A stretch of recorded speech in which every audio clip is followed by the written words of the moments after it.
Peuple de Dieu et Sengo Yakoyeba que nous sommes ensemble. Oui, nous sommes ensemble, bien-aimés. Malgré la distance au Kabola Biso, nous sommes ensemble. En tant que Banana Nzambe, en tant que peuple de Dieu, ezane loko mokote ekoyiko Kabola Biso tope ko diviser biso. Maloba na Nzambe yaka pona ko sangisa biso. Maloba na Nzambe yaka pona ko zongisa biso na nzela. Maloba na Nzambe yaka pona ko enseigner biso. Maloba na Nzambe yaka pona ko restaurer biso. Maloba na Nzambe yaka pona ko pambola biso. Maloba na Nzambe yaka pona ko bikisa biso. Maloba na Nzambe yaka pona ko memela biso solution. Pona ko memela biso esengo na kimia. Tala role ya maloba na Nzambe na kati na vie ya moto. Nzamba lola apambola yonde konangai de loin ou de près. Wana tozali ensemble autour de la parole de Dieu qui est Dieu lui-même. Merci pour la présence, Sénayo. Gloire à Dieu. Bande konangai lelo tokutani lisusu par la grâce de Dieu potoyeba koloba maloba na Nzambe. Mama likambo na biso tope thème na biso tope sujet na biso na pokwa lelo to intitulé yango travailler pour réussir. Travailler pour réussir. Na lingala tolobi sala musala pour que olonga. To sala musala pona kolonga voilà. Sala travailler pour réussir. Sala musala pona kolonga. Musala tozali koloba awa ezali musala en général pona koloba que esengeli mwasi a bouger. Esengeli mwasi a travailler. Esengeli mwasi a travailler. Mwasi pona longa esengeli na travailler. Chez moi, la maison, je dois travailler. Koluka musala dans la société, je dois travailler si cela est possible. Je dois travailler. Je dois faire un mouvement. Je dois bouger pour que na longa. Mama mokristo abengami na ko bouger po a longa. Mama mokristo soki a bouger te, moya longa e kozala te. Il y aura des problèmes. Il y aura des difficultés, il y aura, et il n'y aura pas de solution. Ça veut dire, le loto yeko lobela, travailler pour réussir. Moi, si mon Christ a bengami na ko travailler pour na kolonga.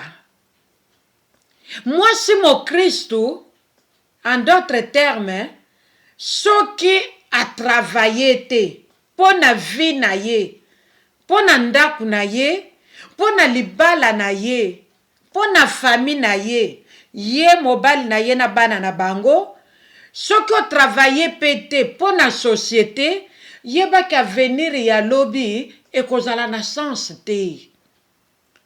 Na ndaku na nge sengeli na travailler na domaine nyonso. Kolamba eza bien. Ko entretenir ndako eza bien, ko s'occuper na papa eza malamu, ko s'occuper na bana eza malamu. Je dois travailler na domaine nyonso pour que na réussir, pour que na longa, pour que nga ba longa ngate, menga na longa selon pensée ya Nzambe. La femme chrétienne est appelée à travailler pour réussir. Dans son mariage, elle est appelée à travailler pour réussir d'abord dans son mariage, dans la société, dans l'église de Dieu, dans sa belle famille, dans sa famille propre. Ce qui n'a travaillé été, j'aurai des problèmes avec ma belle famille. Ceux qui n'a travaillé, j'aurai des problèmes avec ma famille propre. Ceux qui n'a travaillé, na kozala na problème na mobali nanga. soki na travailler te nakozala na problème na société oyo endimi ngai, soki na travailler te nakozala na problème na église nange esika nzambe atindi nga, soki na travailler te nakozala na problème na bano na boti. La femme chrétienne est appelée à travailler pour réussir dans sa maison, na domaine nyonso ya vie, car elle est le bonheur. Maman, nzamba lobi ke mwasi aza bonheur ya mobali na ye. Sikoyo bonheur wana soki nga na travailler te na kotikala komona ngo te. Je dois me lever pour travailler afin que maloba wana que mwasi aza bonheur ya mobali na ye esala nini ekokisama. Je dois travailler.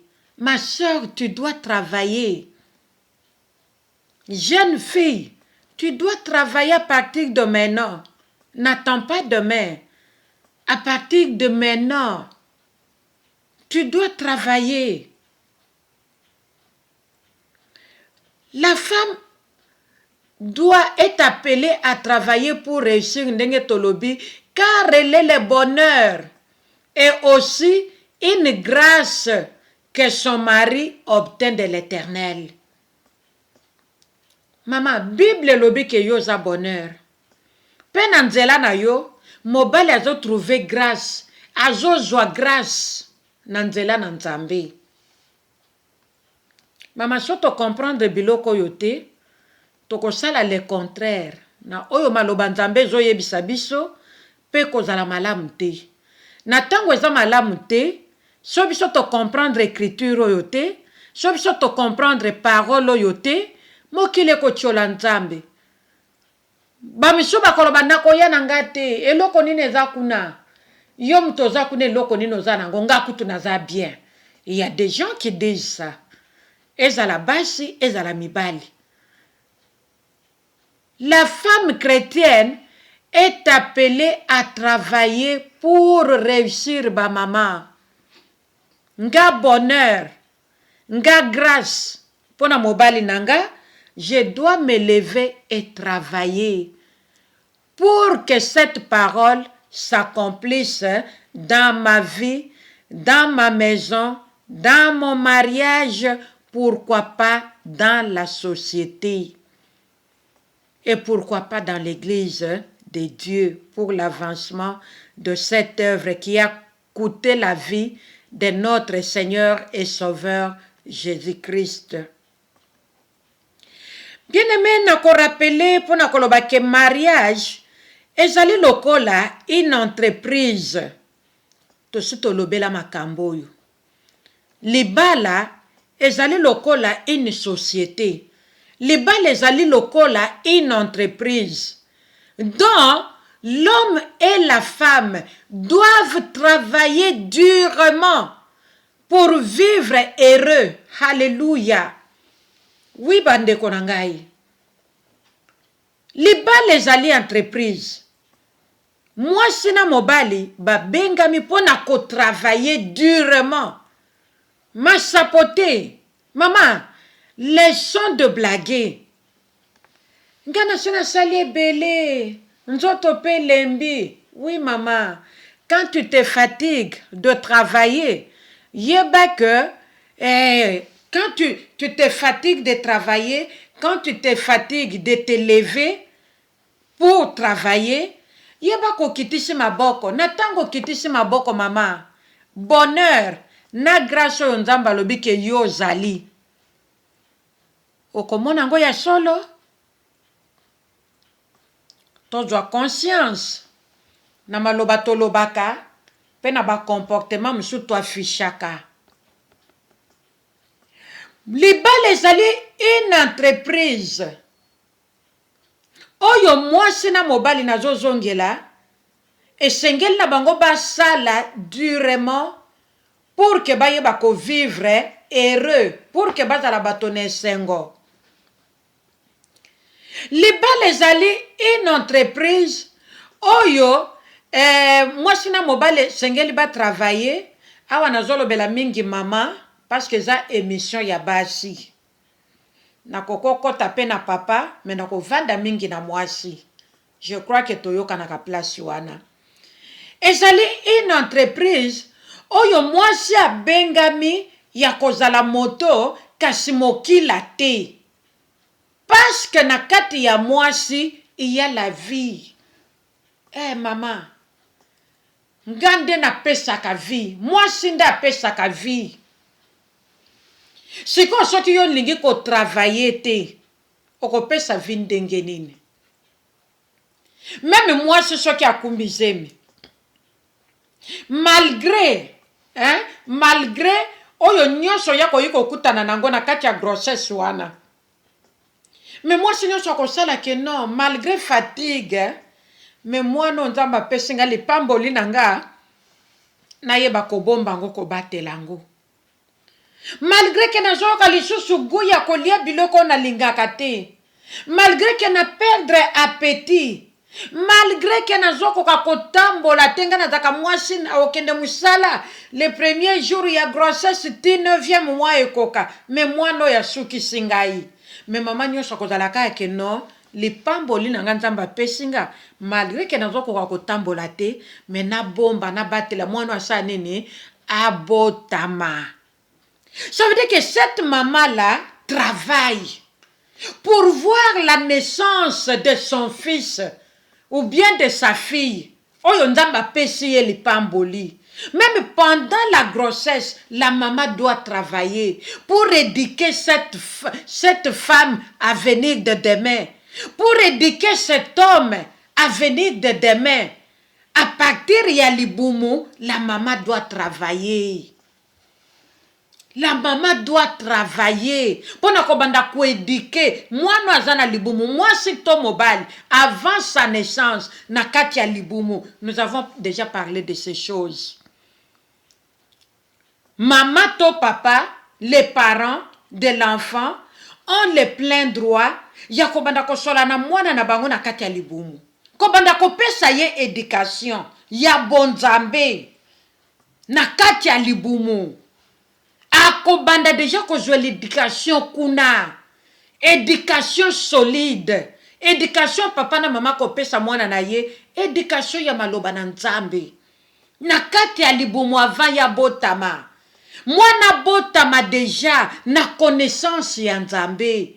Mwana botama déjà na boyebi ya que il y a un Dieu. Si moi je suis conçu dans le ventre de cette femme, c'est parce qu'il y a un créateur qui a décidé que ngana zala na libumu ya mwasi oyo.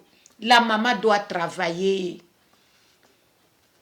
La femme doit travailler pour réussir.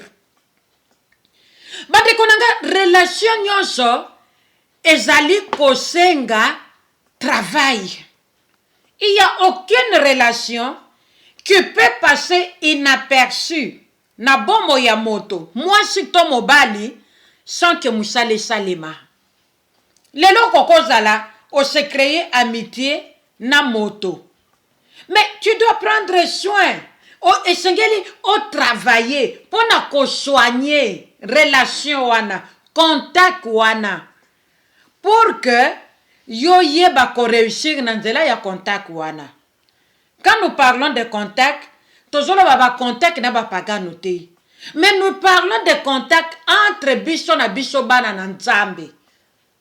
Parce que soki na bimi libanda maloba nzambe, na kia kosala ki amitié, na muto ayebi nzambe te, ki amitié wane ko produire ngai réussite te. Par contre, ko penguisanga e obimisangai libanda na maloba na nzambe pe libanda na volonté ya nzambe. Or, natango na sina bimi libanda ya maloba na nzambe. Natango na sina bimi libanda ya volonté ya nzambe. Comment voulez-vous que je réussisse? Je crois que nous nous comprenons. Toutes les relations demandent du travail. Et cela est très important dans le mariage. Dans le mariage, relation ya moi sina mobile, ça demande du travail. la maman doit travailler pour que relation na ye na mobali na ye ezala malamu, pour que relation na ye na mobali na ye e vieillir te. O tokoli tango azalaki elenge, tango nga nazalaki elenge. Non ba maman, le mariage ne vieillit pas. Le mariage ne doit pas vieillir. Kopesa accès na moyinité pour libala na yo nuna. Obanda ko regretter, si je savais tango na balaki na taki elenge, j'allais faire ça. Non maman. Prenons l'exemple de nos parents. Quel que soit âge na bango, par contre, ils avancent en âge et bolingozo ya lisusu makasi. Lorsque nous regardons nos parents, au komona ke ils s'attachent encore davantage. L'homme devient de plus en plus amoureux de sa femme. Et la maman devient de plus en plus amoureuse de son mari. Bazo zonga ndenge balinganaka. Peut-être tango tobota maki batako beta na makofi. Bana babando lela, papa beti mama. Peut-être biloko wana bato miso ba vivango na banda kuna bango. Mais lelo soko tali makofi esila. Bakomi mukolo me bakomi serré collé. Maman bimia wake wenze, papa tikala dota la montre. Votre maman n'est pas encore de retour. Non, papa, pas encore. Non, papa, elle n'est pas encore de retour. Maman pe, papa banda na kendeki musala, na kendeki wende na kendeki musala, era musala sele ki boluki ete, bobengi ete, boluki ataboye bate azawapi. Voilà ba maman. Les relations, la femme doit travailler dans sa maison pour ne garder relation malamu na mobali na ye pe na bana na bango. Cela est très important. Et zana motuya makasi pour que moi si mo Christo aye bayango. Bande konanga likambo, l'un des meilleurs moyens de faire que les choses se déroulent bien au quotidien et de montrer à son mari que tu te soucies de lui. Alléluia. Alléluia, ba maman. Likambo moko ya motuya parmi tant d'autres. Oye ezali meilleur. Ezali ya que maman mo Christo chaque jour ayeba kotalisa mobali na ye que alingi ye, azali ko se soucier na ye, azali ko zwa charge na ye, tantôt d'une manière, tantôt d'une autre. Ezala teke lelo na lakisi mobali nanga ke je me soucie de lui. Après demain, na changer face, na komi mutu mususu. Papa komi koloba yango yo Jeannette, to mutu mususu. Yango oyo Christine, to mutu mususu. Yango oyo Charlotte kaka na yebaka, mwasi nanga, to oyo motomosusu. Ba maman, awa nous parlons, to lobie, likambo ya motuya. Na ba moyen ebele, oye koyiko sala ke makambo ele kaka très bien. Na kati na ndaku, ezali ke mwasi, ala kisaka mobile na ye chaque jour que azali ko se soucier na ye. Ça veut dire aussi que cela demande du travail. La femme doit porter son mari à cœur. Ce qui n'a même mobile nanga na motema nangai. Na komona ngo charge te. Na ko se soucier na ye. Na ko jwa soin na ye.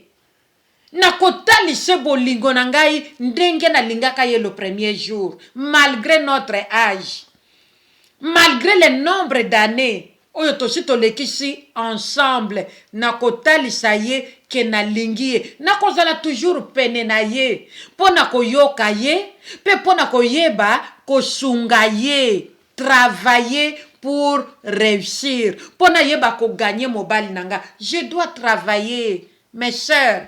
Je dois travailler. La femme est appelée à travailler pour réussir. Nazo zongela na lobi nazo lobela mingi mwasi parce que mission na biso eza ya ba maman. Bande konanga, la femme est appelée à travailler pour na koyeba kolonga. Kolekisa mobali nanga que je me soucie de toi. na koyeba correspondre na ba besoin na ye. Na ba besoin na ye ba correspondre. Pamba te yango nde ekoyeba komema, ekoyeba comment dirais-je, cela t'amènera, ekoyeba komema yo na ko vivre un mariage réussi et heureux. Quand tu prends tout ton temps, tu mets tout ton temps à travailler pour ton foyer, qu'on le veuille ou pas, ma soeur, okoyeba ko vivre un mariage réussi et heureux. Pour que vivre un mariage heureux et réussi, la maman doit travailler. Si on veut travailler pour na yote, ne t'attends pas na oyo nzamba lobaki que celui qui trouve une femme trouve le bonheur et c'est une grâce que le mari obtient de l'Éternel. Non. Et kozala une récitation dans ta bouche, ma réalité au commun accomplissement nangote. Nous devons travailler pour na komona oyo nini nzambe aloba pona biso to mona yango kokokisama. Ba mama tokoyeba kokende kozwa na pokwa lelo litangi na biso to pe passage na biso na livre ya 1 Samuel chapitre 25 verset 1 à 35. 1 Samuel chapitre 25 verset 1er jusqu'au verset 35e. C'est une histoire que nous connaissons. Ezali likambo ezolobela biso likambo ya couple Nabal na mama Abigail. Bible etalisi biso que mwasi oyo Abigail azalaki mwasi moko une femme sage et elle était belle. Mais mama oyo na vi na ye ake kokutana na mobali Nabal. Nabal elakisi insensé, zoba, bololé. Tozo mona déjà écart eza na kati ya couple oyo. Mwasi sage, une belle femme en plus sage. Par contre mobali ye azalaki riche pe zoba. Tala couple ya modèle oyo. Mais mama Abigail alingaki mobali na ye. Bandeko nanga eloko nini elekaki na kati na couple oyo. Ezalaki na mokolo moko, c'est une longue histoire. Na kolobango na grande ligne pour to continuer sujet na biso.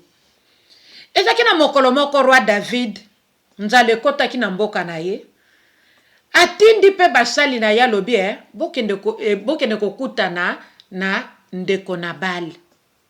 Mobali ya Abigail bosenga ye mwa lipa, bosenge mwa maya komela, bosenge pe mwa lisungi.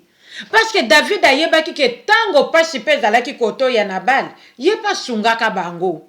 Alors tango ekomeli pe bango alobi no, bokende pe kuna, bokende kosenga oui, basunga biso na quelque chose. Nanzala oyo ekoteli biso pe na mboka. Bandeko likambo akokamwa. Basali ya Daniel ya David bakomi roi David. Bakomi epa ya Nabal na bisika musala, mwasi na tikali na ndako. Ya zo surveiller basali na ye, po azalaki riche. Bible lobi ki azalaki riche. Ce qui Bible lobi ki mutu aza riche, ça veut dire qu'il était riche. Il était riche, ce n'était pas de la blague. Basali ya David ba se présenter, balobi maloba, roi David apesaki bango pona koyebisa Nabal mobali ya Abigail. Papa oyo na kati ya bozoba na ye, sans réfléchir, il était catégorique alobi non. Aboyi penda kosunga roi David. Na nzela ya basali na ye oyo ya tindaki. Ozomona, un homme riche mais insensé. Par contre, sa femme était une femme sage et elle était belle. Bandeko tolanda likambo na bokebi. Tango basali boye, basali ne bazwinzela, basali ya David, bazwinzela, bake koyebisa roi David makamundenge lekaki. David alobi cheleka. Ngai na titre na zanango, Sûrement kalobaki yango. Parce qu'il était roi. Par rapport, il y a Nabal. Nabal azalaki nani par rapport à David.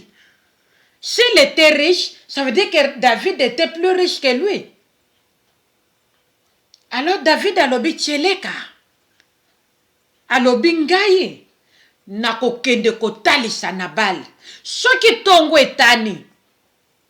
Bongo tokotala soki na libota ya Nabal. Ata eloko moko ekotikala kuna. Kaka ngana zala mokongité. Sûrement que l'Obamaki. Parce qu'il était roi, il avait des militaires, il avait tout. Bande konanga tango esalemi bongo David a joué décision wana. Tala nzamba lola na bolingo na ye. Moi so ya Abigail, malgré kitoko na ye, malgré sagesse na ye, azalaki moi sa komi kitisa par rapport ya mobali na ye Nabal. Na basali nyonso ya Nabal bavivaki makambo wana, me moko ya mosali ya Nabal, mobali ya mama Abigail, ake ayoki pasi na motema kufi na ngwalo bina kobomba te. Namona kama moya za kama mama lamu, namona kama moya za mama boboto, elle s'approche de nous, elle est gentille, patati patata. Maman papa ya lobi na okende ko solola na mama Abigail na yebisa ye mbeba mobali na ye asali pe na yebisa ye décision mokonzi David azui na oyo etali famille oyo. Mama nani mwana musalo ya kei ayebisi mama Abigail. Mama Abigail alobi c'est vrai. Mosali ya mobali na ye ayebisi alobi oui. Makambo na ye koyebisa yo eza solo. David a eu décision ya koya kosakaje nyonso ya Nabal na libota ya Nabal ekotikala ta na mutu te pe na référence moko te. Mama Abigail lera yoki bo tellement qu'elle était une femme sage.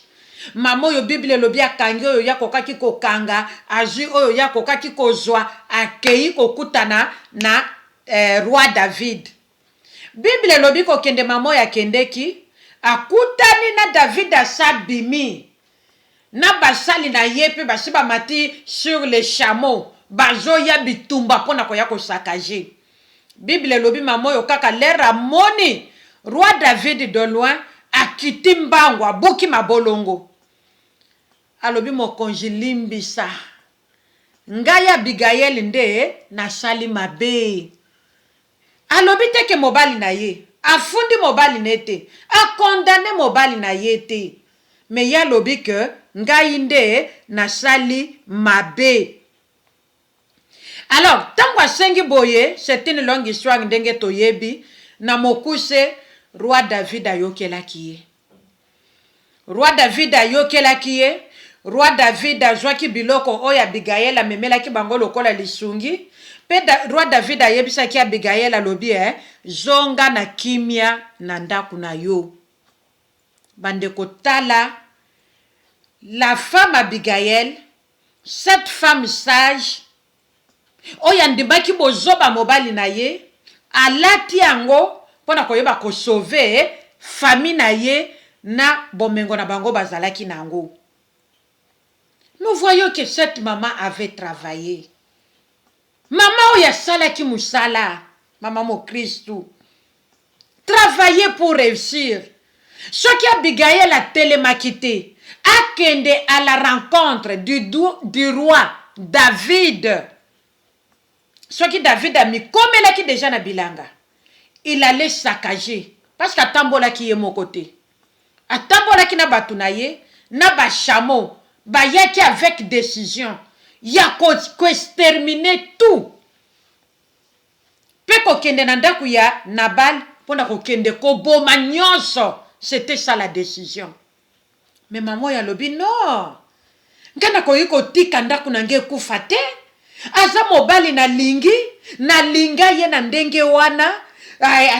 Na lingela ye bongo aza mobali na ngai aza zoba na ye biango kombo na ye zolo bango kaza zoba pe makambo na ye zola kisaka aza zoba mais c'est mon mari.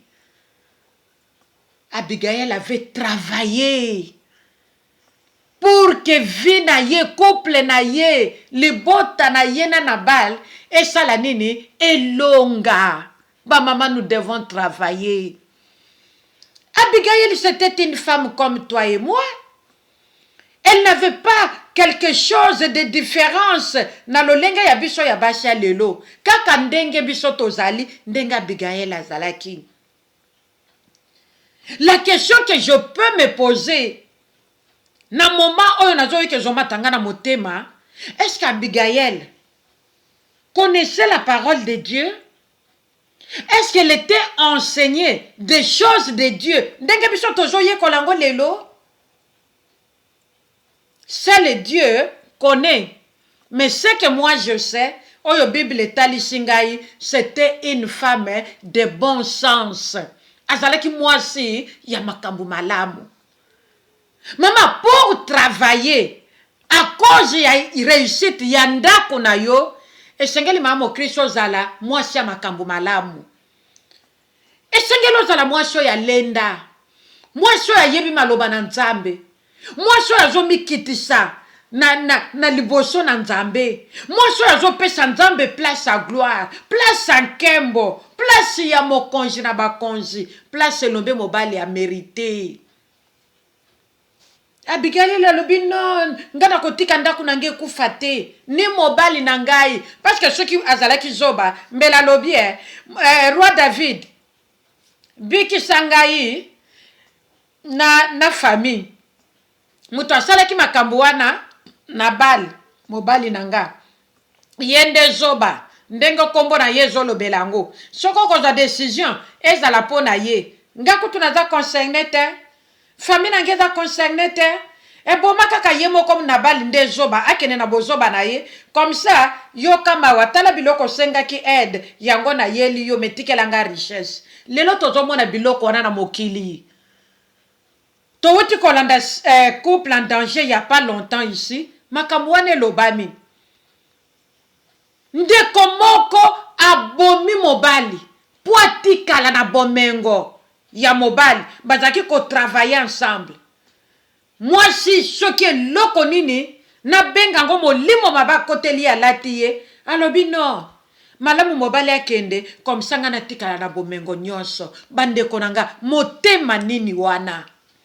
Motema nini wana, ozui courage, baboma mobali oyo, papa oyo, yona ye bo travailler, bo bimisi motoki, po nzamba pambola bino, po bozwa oyo bozanango, me mamo ya keko telema, na yebite, quelle mouche l'avait tiqué, po na kozwa décision que mobali akufa yatikala, pe mobali wana kufa, bandeko, qui peut accepter ça?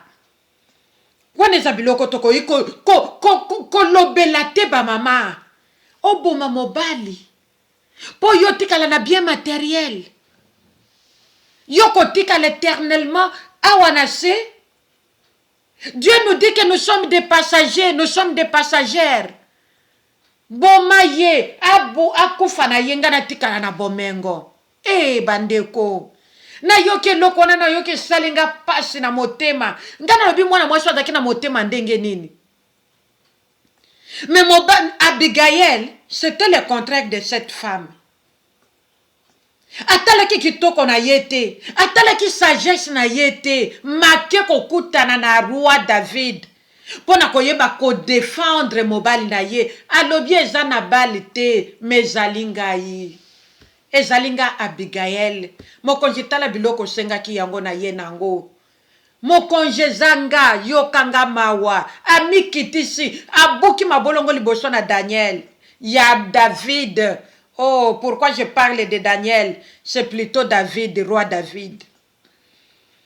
Bandeko nanga David mokonje mobimba ayokeli mwasi wana mawa. Mama, libondeli ya mwasi, Nzamba kangaka nango motema te.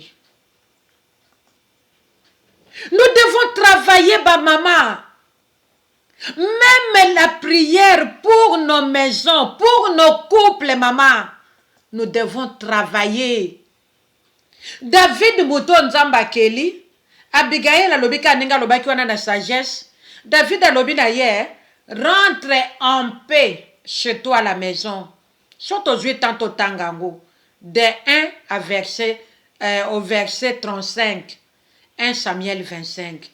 Roi David alobi no zonga na kimia. Ça veut dire que pour David, il n'y avait plus de paix. Il n'y avait plus de paix. Il n'apportait pas la paix. Il apportait plutôt les douleurs et les grincements des dents. Au vandi bobakati moninga kingo te yo zozela pe tu na yo. Au vandi bo yo zozela pe batoboni moninga sokili sunde yo po zozela tour na yo. Mais David avait changé la décision qu'il avait prise d'exterminer et la famille et le bien matériel oyezalaki ya Nabal. Et si David avait eu pitié, si David avait compris kolela ya mwaso ya Abigail, bongo Nzambe le roi de gloire, oya keli David, oya keli ngana yo, na kolela na oya butumo Nzamba kozanga ya solo, bolingo ya ko exaucer yo, ya koloba que je t'accorde encore la deuxième grâce, qui sera plus grande que celle de la première. Nzamba ko wanga na maloba na ye na G2, que la gloire de la deuxième maison sera plus grande que celle de la première.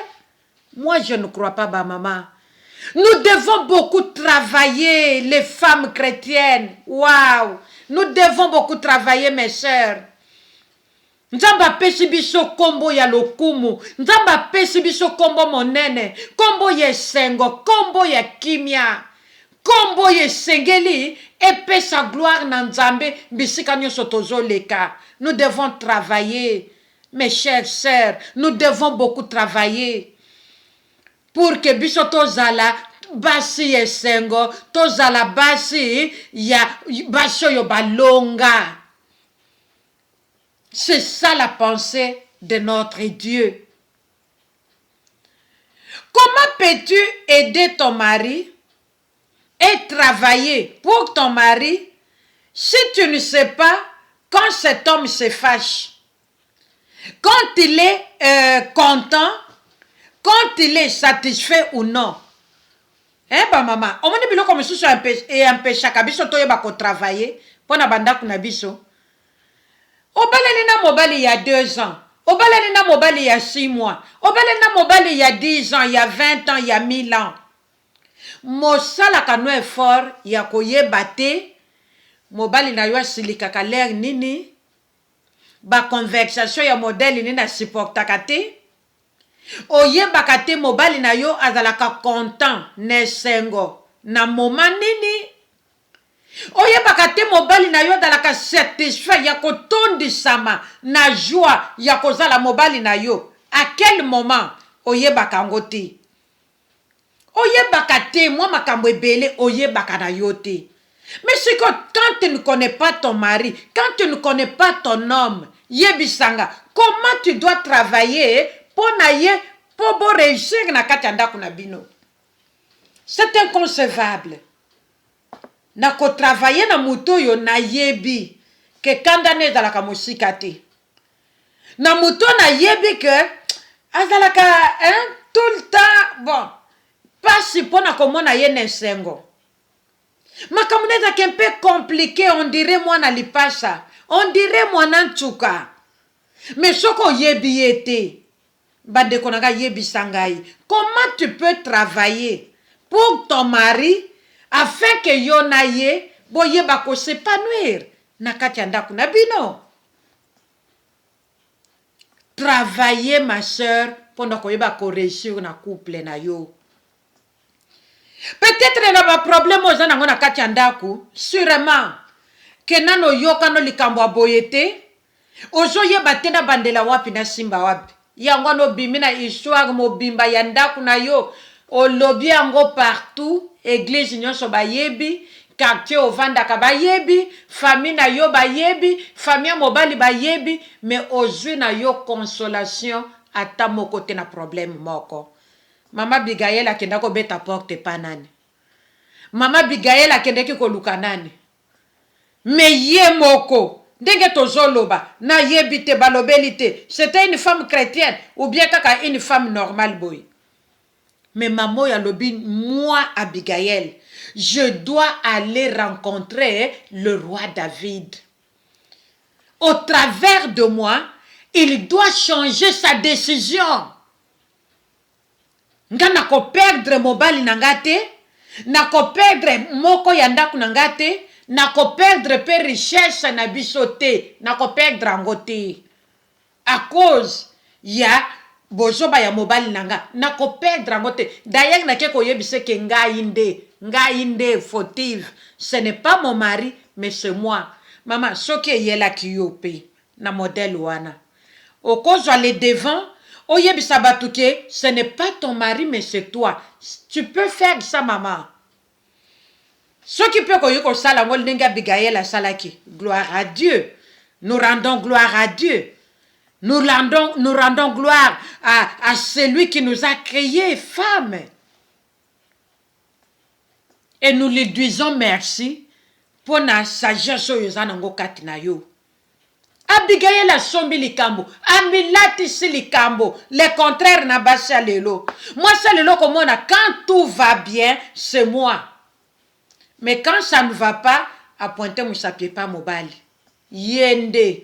Boye bakate, mais au kamati mon sapier moko talisi mobali. Les 4 autres est taliwapi. Nous avons 5 doigts. Dans chaque main, nous avons 5 doigts. Ce qui ngana zumo qu'on a pointé mobile nanga. Et les 4 qui restent, vous ne voyez pas que nous nous condamnons nous-mêmes? Bien aimé, nous devons travailler. Arrêtons les accusations. Kofunda funda yeleki na banda kuna biso ba mama. Kofunda funda. Na couple misusu komona mwasi afunda kate papa ndazo funda. Ndenge nazalelo, ndenge bana nanga bazalelo boye ba échouer na vie. Bana nanga batangi classe te. Mais balandi mama na bangote. Moi je parle bien, omani de toza boy. Bino boye bakate, nga natanga plus que mon mari. Bana nanga balandi bozo ba papa na bango. Ba maman, nous devons travailler. Kofunda funda e komema biso ne lokote. Kofunda funda et kofuta biso l'autre côté. Nous devons être sages, ma maman. Nous devons être sages comme cette femme que nous citons aujourd'hui du nom d'Abigail. Ce qui nous a tchaki kombo ya maman Abigail, na maloba na ye, c'est parce qu'elle avait marqué son temps. Nous devons travailler aussi pour marquer notre temps. Nous devons travailler, maman.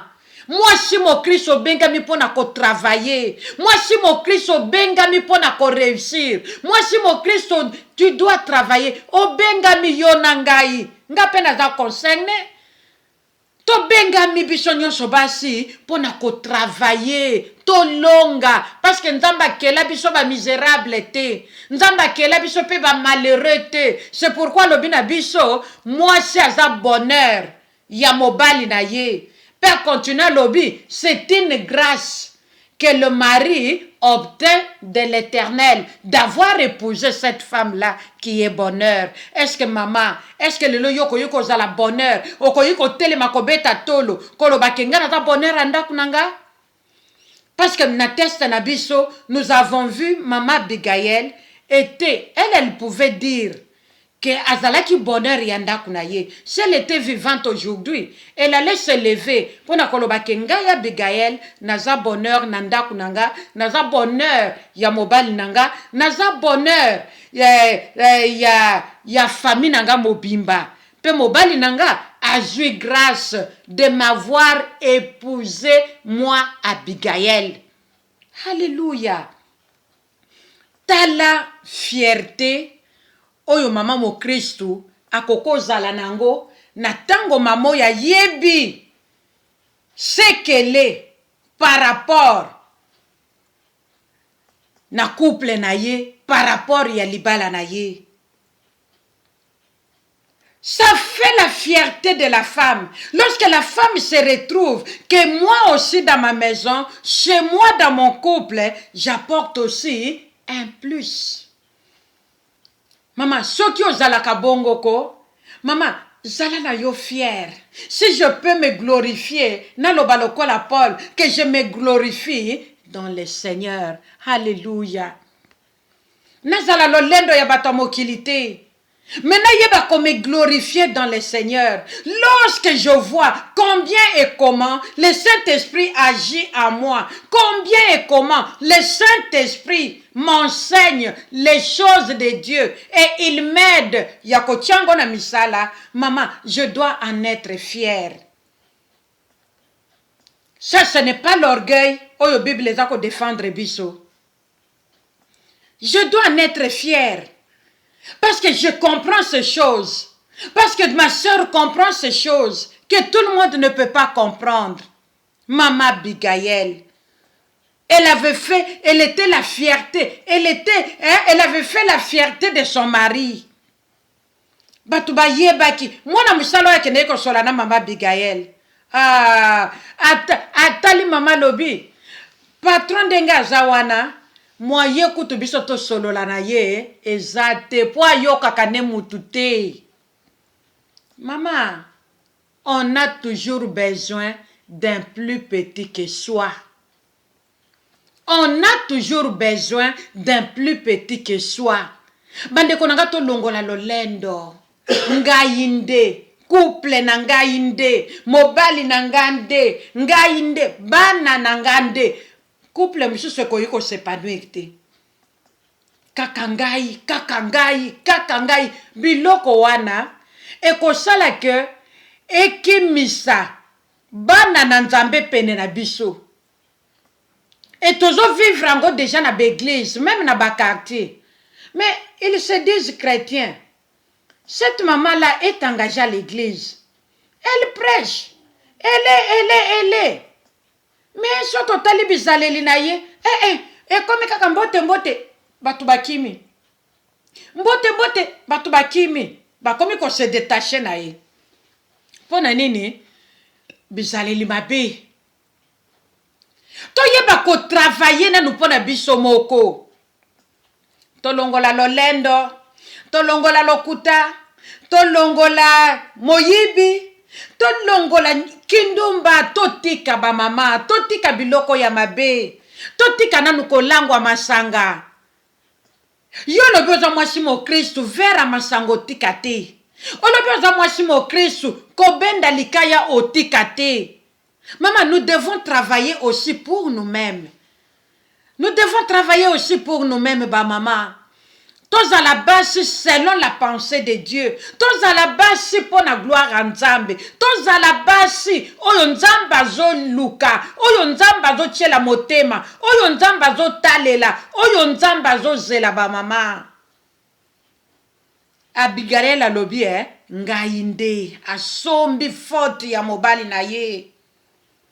Ba mama, nous devons travailler. Ceux qui ont travaillé pour la vie na biso moko. Toko yeba ko travailler pour na mibali na biso. Toko mema bango dans nos prières. Nous allons nous oublier nous-mêmes. Mais nous allons porter ce fardeau-là. Il y a conversion ya mibali na biso. Dans la prière. Peut-être au loba. Papa pas changé. Papa change à rater. La seule solution, c'est la voie de Christ. L'unique chemin qui amène au Père. Qui amène à la vie pour toujours. Parce que nous devons travailler pour nos maris. Nous devons travailler pour ces hommes. Nous devons travailler, bien-aimés. Et pour travailler, nous ne devons pas travailler tout en étant assises. Non. Nous devons nous lever. Ça veut dire que pour travailler, nous devons croire en Christ. Quel est l'unique Seigneur et Sauveur pour l'humanité entière. Nous devons croire en Christ à 100%. Et lobi Yesu, et lobi maman mo Christu. Oui, ya Yesu, et ça la oui, ya maman mo Christu. Maman mo Christu, ça la moi, so azo tepate. Tantôt aza d'accord na Nzambe, tantôt abimi libanda maloba na Nzambe. Nzamba ko luka yo akokute lo wapi ma sœur. Pour travailler et réussir, nous devons être de tout notre être dans la volonté divine, dans la volonté de Dieu, pour que tobima libanda te. Ce qui tobimi libanda, toko sala le contraire. Et ozala makanisi na biso, et kozala baposa na biso, et kozala oyo biso tolingi. À ce moment-là, nous pouvons dire que toujours travailler, je vais au travail, j'amène dans ma maison un salaire supérieur au salaire de mon mari. Yango tende nzamba zolo ba mama. Yango te, tolongola lelo makamambongo to tia pembeni. Nous devons travailler pour ko gagner. Mibali na biso, mibali pe ba telemi, ils doivent aussi travailler de leur côté pour ko gagner biso bana na bango. Ensemble papa na maman, tango bazo telema, moto na nzambe za kopela. Moto na nzambe za kopela ba maman. Nous devons travailler, chasser les démons, c'est bon. Je prie aussi pour chasser les démons. Je ne suis pas contre. Mais de moi koki makaka muto yazali dans la vérité. Souvenons-nous des disciples de Jésus. Mokonzi to bondeli pona molimo ezali kati na moto mazo kende na yete. Yesu a ordonné kaka molimo mabe abimi akei papa wana tondeko wana a joué liberté na ye, à vivre délivrance na ye. Jésus atali bango alobi me bino bozananga butu moi. Comment vous pouvez prier chasser les démons, l'ennemi? Ndenge nini bokokite bozongi na yeka kepa na ngai. Bandeko, nous devons nous examiner, nous devons travailler pour nos saluts. Salut na ngai ya ndaku na ngana ya bana na ngai. Bandeko, ça nous demande du travail. Ce qui maman lingi ko travailler te, ça veut dire que maman n'a dans la posa ya ko réussir te. Maman n'a dans la posa ya épanouissement ya ndaku na yete. Maman n'a dans la posa ya ko mona mobali ne ko za nesengote. Maman n'a dans la posa ya ye moko pa za la nesengote ni bana na ye. Soki ngana za nesengote ya libala. Ni mobali na ngana nesengwa libala te. Bongo famille na ngana uteli nde baza nesengwa libala. Ke babali sa mwana na bango. Ni belle famille sika na kinde ko na baleli. Bango nde baza nesengo ke ba mwana na bango abala. Il y aura toujours des problèmes ba maman.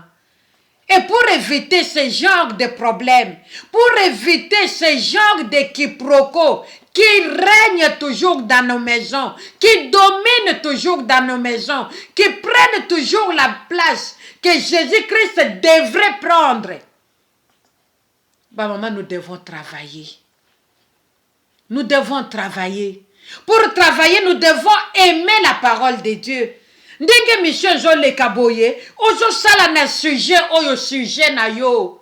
Mais na tango zo le kaboye zo kakolango. Boniko. Boniko, otindi ko tu mwana akanga na bouton. Ya soki nini place olandela ka ba émission. Kangela ngango na lingi ko landango te. Wana nini yango liso bazolo bakuna. Maman, nous devons être d'accord na maloba na Nzambe. C'est Dieu qui nous connaît. C'est Dieu qui nous voit. Il connaît nos problèmes. Il connaît ce que nous sommes. Il nous donne des sujets favorables. Parce qu'alingi ko perdre bisoté. Nzamba lingi ko perdre bisoté. Souvenons-nous. Ya berger oya zalaki na 100 brebis. Abimisi bango la journée pour bakende kolia. Bakende dans de pâturage baluka à manger, à boire. Na poko après avoir mangé, après avoir bu, bango moko baye kozonga na kati na pâturage. Kolo berger on a kolo ya élevage. Atangi élevage na yendenge zongaki. Au lieu de 100, Bible lobi ke ba zongaki 99. Topé 99. C'était un grand nombre. Kaka moko muto azongaki te. Berger lobi non. Bino 99 oyo boye, to 99 oyo boye, boko tana pâturage. Mengana kei koluka moko oyazozanga. Bien aimé, qui peut aimer comme ça si ce n'est que notre Dieu? Le berger dont la Bible nous parle dans ces paraboles, Ce n'est pas quelqu'un d'autre. C'est tout simplement Jésus-Christ de Nazareth. Azotalisa biso bolingo na ye. Oyo azalaka nango na tango mama moko azotelemela maloba na ye. Mama tango telemelaka maloba na Nzambe, yeba konyokolaka motema tata. Yeba kosalaka tata bolamu te. Mais malgré ça, aotika la tata pour toujours et à jamais. Il continuera toujours à nous parler. Il continuera toujours à se manifester qu'il est amour. Kino mokolonga na yo tokoyoka mongongo na ye, pe tokoizonga na kati na bergerie. Parce que Jésus azoloba lisusu quelque part. Oya azali mpate na ye, akoyoka mongongo na ye, pe akolanda ye. Ba mama, vie chrétienne, eza nango likambo ko foxete. C'est pourquoi Jésus-Christ a foxaka biso te. Il nous donne tout le temps. Il nous donne toute la liberté. Oyo tozo luka soi-disant. Na décidé nga moko. Yango ba komo forcenga. Na kosala ngo na makasi te. J'ai la liberté. Nzamba tikela kabiso liberté. Mama zoata na yo. Mais na ye koye biso que Dieu est amour. Le Seigneur nous demande de travailler pour que nous puissions réussir. Le Seigneur nous demande de travailler. Lui, Dieu, il a déjà fait sa part. Paro ye tikali, eza ya ngana yo, eza ya mutu na mutu. Mutu akomemela moninga mutu, charge na ye, po akomise place nzamba alingi, azate. Mutu na mutu adana problème na ye, mutu na mutu amema, mikumba na ye, pe aya nango, epai na Nzambe. Bien aimé, travailler pour réussir. Travailler pour réussir. Ndenge to vanda kawana na kiti, to zozela kengana kolonga lobby. Dieu a dit que je ne serai pas la tête, je serai la tête, mais non la queue. Lisons dans Deutéronome 28, na deuxième partie, oye zolo belabiso na bato yo bakozala béni, oye zolo belabiso partie ya bénédiction. Dieu n'a pas dit que rester fatigué, coucher du matin au soir. Comme ça, il y aura la manne du ciel, la deuxième manne tombera du ciel pour que Bissoto réussisse. Non, non, non, non, non. Nous sommes appelés à travailler pour réussir, bien-aimés dans le Seigneur. Que Dieu notre Père soit loué. Pour la première partie, il y a enseignement na biso. Toyebike na oye lobami ndeko nanga moko aza dans la joie parce que elle s'est retrouvée et il s'est retrouvé. Na yebi ke bandeko nanga quelque part nous nous sommes retrouvés. Ne restons pas comme nous étions avant émission Oyeleka. Faisons un pas avec le Saint-Esprit pour avancer. Totika konyoko le lombe mobali. Mais toi, il kopese lokumu. Parce que sa parole est vie et vérité. Nalobi ke tolobika kandambo. Par la grâce de Dieu, samedi prochain, tokozala lisusu wana pona koyeba koloba deuxième partie. Ndeko nanga tiana misala oyoyoki. Ndeko nanga tikala l'écoute ya Molimo Santo. A continuer na kolobela yo. A continuer na enseigner yo. Peut-être ozoye bate esengeli na travailler pona ndaku nanga esengeli na travailler pona zala bien à vie. Pour que ndaku nanga zala kitoko. Toza la batu na esengo. Toyeba ko témoigner Nzambe na koyeba ko balisa biso. Mozoye bate. Je dois travailler comment? Par où commencer? Et que faire? Mais ce côté qu'il y a l'écoute, na Molimo Santo aza Nzambe, akoyeba kolakisa yo place nini yo ko bandela.